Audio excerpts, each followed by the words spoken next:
नमस्कार, आप देख रहे हैं न्यूज पॉइंट 24। हाथी पर चढ़कर सत्ता में वापस लौटी थी श्रीमती इंदिरा गांधी। कांग्रेस के लिए निराशा और हताशा से भरी लंबी रात की सुबह अब कब होगी? नए अध्यक्ष के चुनाव और भारत जोड़ो यात्रा की बदौलत पार्टी तमाम बाधाओं से उबरकर पार्टी खुद को खड़ा कर सकेगी, यह अभी प्रश्नवाचक चिन्ह है। आज की सियासत में ये सवाल देश में सबसे अधिक पूछा जा रहा है। देश में गौतम बुद्ध, शंकराचार्य, गुरु नानक से लेकर महात्मा गांधी और विनोबा भावे तक की पदयात्रा का अपना स्वर्णिम इतिहास रहा है। महात्मा गांधी जब चला करते थे तो लोग उनसे जुड़ते चले जाते थे। वो कारवां इतना बड़ा हुआ करता था कि परिवर्तन की दिशा इस देश को आज़ादी के रास्ते तक ले गई। लेकिन इससे इतर राजनीतिक दलों के नेताओं की तरफ से भी पदयात्राएं देश में निकाली गई हैं। यात्राएं इस देश के भीतर बहुत हुई हैं और हर यात्रा का कोई ना कोई प्रतिफल उस राजनीतिक दल या नेता के भीतर जरूर देखने को मिला है। देश में अब तक कई सियासी यात्राएं हुई हैं। उनमें से कुछ ने राष्ट्रीय या राज्य सियासत पर अपनी गहरी छाप छोड़ी है। लोगों ने उनसे संवाद बनाया है, उनके अपने सरोकार लोगों से जुड़े और एक संवाद की स्थिति ने सत्ता तक भी पहुंचाया है। असल में जब भी कोई पार्टी या नेता चुनावी राजनीति में कमज़ोर होता है तो वो इस तरह की पदयात्राओं पर निकल पड़ता है। कांग्रेस के नेता राहुल गांधी के नेतृत्व में कांग्रेस लोगों से संवाद बनाने निकली है या फिर अपनी पहचान को बचाने निकली है, इसका जवाब तो हमें आने वाले वक्त में मिलेगा। लेकिन राहुल गांधी की पदयात्राएं जैसी अनेक यात्राएं देश में पहले भी हो चुकी हैं, चाहे वो उनकी दादी इंदिरा गांधी के द्वारा की गई हो या फिर पूर्व प्रधानमंत्री चंद्रशेखर की तरफ से निकाली गई एकता यात्रा हो। यात्राओं के इस सिलसिले में इतिहास के पन्ने को खोलते हुए आज आपको देश के अहम सियासी यात्राओं के बारे में हम बतलाते हैं। सन 1977 के लोकसभा चुनाव में इंदिरा गांधी बुरी तरह पराजित हो गई थी और ये कहा जाने लगा था कि अब उनका राजनीतिक अस्तित्व खत्म होने वाला है। लेकिन तभी बिहार में 500 की आबादी वाले गांव में दलितों का नरसंहार हुआ और जिसके बाद इंदिरा गांधी ने बेलछी जाने का फैसला किया। दिल्ली से हवाई जहाज़ के जरिए सीधे पटना और वहां से कार से बिहार शरीफ पहुंच गई। तब तक शाम ढल चुकी थी, मौसम बेहद ख़राब था। नौबत इंदिरा गांधी के वहीं फंस कर रह जाने की आ गई थी, लेकिन वे रास्ते में ही चलने के लिए अड़ी हुई थी और रात में ही बेलछी पहुंचने की जीत पर डट गई।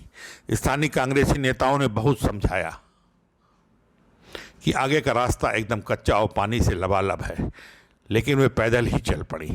मजबूरन साथी नेताओं ने उन्हें जीप में ले जाना चाहा, मगर जीप भी जब कीचड़ में फंस गई तो फिर उन्हें ट्रैक्टर में बैठाया गया और ट्रैक्टर भी फंस गया तो इंदिरा गांधी ने वो किया जिसे देखकर सभी कांग्रेसी हैरान रह गए। इंदिरा गांधी ने अपनी साड़ी थाम कर पैदल ही चलने की तैयारी कर दी। तब किसी ने हाथी मंगाकर इंदिरा गांधी और उनकी महिला साथी को हाथी की पीठ पर सवार किया और बिना हौदे के हाथी की पीठ पर उस उबड़ खाबड़ रास्ते में इंदिरा गांधी ने बियावान अंधेरी रात में जान हथेली पर लेकर पूरे 3.5 घंटे का लंबा सफ़र तय किया। जब वे बेलछी पहुंची तो खौफजदा दलितों को ये दिलासा हुआ कि कोई नेता है जिन्हें उनकी फिक्र है और जो सिर्फ दिल्ली में ही बैठकर भाषण नहीं देता बल्कि दिल्ली से चलकर उनके बीच पहुंच जाता है। बेलछी यात्रा की इस यात्रा के बाद लोग आधी रोटी खाकर उन्हें सत्ता वापस लाने की बात करने लगे। वहीं पूर्व प्रधानमंत्री चंद्रशेखर की भारत एकता यात्रा और फिर प्रधानमंत्री तक का सफ़र भी बड़ा दिलचस्प है।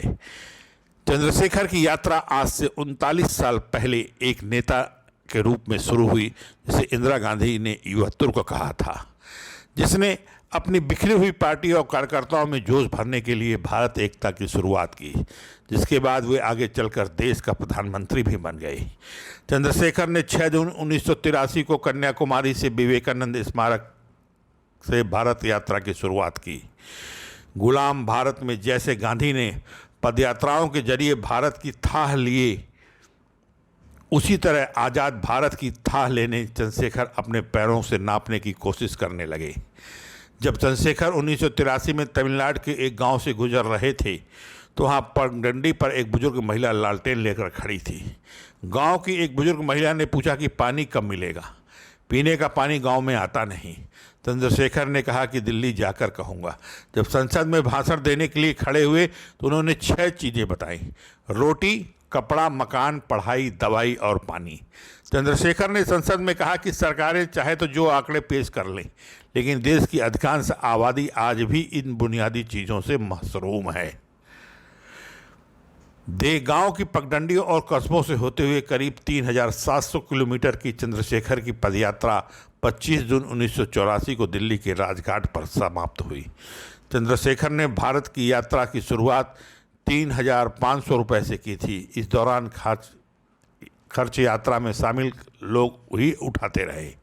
बीपी सिंह की सरकार गिरने के बाद कांग्रेस ने चंद्रशेखर को प्रधानमंत्री पद के लिए समर्थन किया और नवंबर 1990 में वे देश के प्रधानमंत्री बन गए।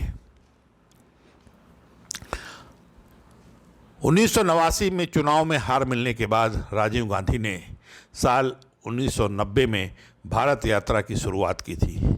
1990 में पूर्व प्रधानमंत्री राजीव गांधी ने भारत ले यात्रा की। उन्होंने ट्रेन के दूसरे दर्जे में बैठकर देश भर का दौरा किया, जिसके बाद उनका सियासी कद काफ़ी हद तक बढ़ गया। हालांकि उनकी यात्रा उम्मीदों के मुताबिक परिणाम देने में कारगर साबित नहीं हुई रही। कांग्रेस के अंतर्विरोध की वजह से यात्रा को सफल बनाने में उतनी कामयाबी हासिल नहीं हो पाई जितनी उम्मीद लगाई जा रही थी। राजीव गांधी आम लोगों के साथ अपनी यात्रा के जरिए जुड़ना चाह रहे थे, लेकिन पार्टी के भीतर गुटबाजी की वजह से भारत यात्रा को सफल बनाने में वे कामयाब नहीं हो पाए। अब हम बात करते हैं लालकृष्ण आडवाणी की रथ यात्रा की। बहुचर्चित लालकृष्ण आडवाणी की रथ यात्रा का जब जिक्र आता है तो अयोध्या का जिक्र आता है, साथ ही जिक्र आता है राम मंदिर आंदोलन का और उससे जुड़े किरदारों का। राम जन्मभूमि आंदोलन का शंखनाद करने वाले लालकृष्ण आडवाणी की रथ यात्रा, जिसने देश की राजनीति को हमेशा हमेशा के लिए बदल कर रख दिया। गुजरात के सोमनाथ से अयोध्या तक की यात्रा कई मायनों में ऐतिहासिक रही। सितंबर 1990 में उन्होंने राम जन्मभूमि आंदोलन को आगे बढ़ाते हुए दक्षिण से अयोध्या तक 10,000 किलोमीटर लंबी रथ यात्रा की शुरुआत की थी। इसका फायदा न सिर्फ लालकृष्ण आडवाणी को मिला, बल्कि भारतीय जनता पार्टी के सत्ता तक के पहुंचने का रास्ता भी एकदम क्लियर हो गया। अब बात करें कांग्रेस की भारत जोड़ो यात्रा की। आज़ादी की लड़ाई से आज़ादी के बाद तक विभिन्न राजनीतिक दलों के लोगों की पहुंच तक राजनेताओं ने अपनी पदयात्राओं के माध्यम से कोशिश की और वो कहीं ना कहीं रंग जरूर लाती दिखाई दी। कांग्रेस ने अंग्रेजों के खिलाफ भारत छोड़ो आंदोलन की तर्ज पर अब भारत जोड़ो यात्रा की परिकल्पना का दावा किया है। कांग्रेस को लग रहा है कि राहुल गांधी के नेतृत्व में होने वाली इस यात्रा का सियासी मकसद और सियासी फायदा उनके पूर्व अध्यक्ष राहुल गांधी को जरूर होगा। कांग्रेस इसके जरिए संदेश देना चाह रही है कि प्रधानमंत्री नरेंद्र मोदी के सामने अगर कोई खड़ा हो सकता है तो राहुल गांधी ही हैं। नेताओं में फिलहाल राहुल ऐसे अकेले नेता हैं जो लगातार राष्ट्रीय स्वयंसेवक संघ, भारतीय जनता पार्टी और खास करके प्रधानमंत्री नरेंद्र मोदी को सवालिया घेरे में खड़ा करते आए हैं, उनसे सवाल कर रहे हैं, फिर चाहे कोरोना काल हो या कोरोना काल के बाद का समय हो। आज़ादी के 36 साल के बाद एक प्रधानमंत्री चंद्रशेखर गद्दी संभालने से पहले भारत यात्रा पर निकले थे। कमोवेश राहुल गांधी का भी वही रूट है जिस पर चंद्रशेखर ने अपनी यात्रा की थी। मसलन चंद्रशेखर की यात्रा राजघाट पर खत्म हुई थी और राहुल गांधी की यात्रा कश्मीर में खत्म हो गई। नमस्कार, आप बने रहे न्यूज़ पॉइंट 24 पर। धन्यवाद।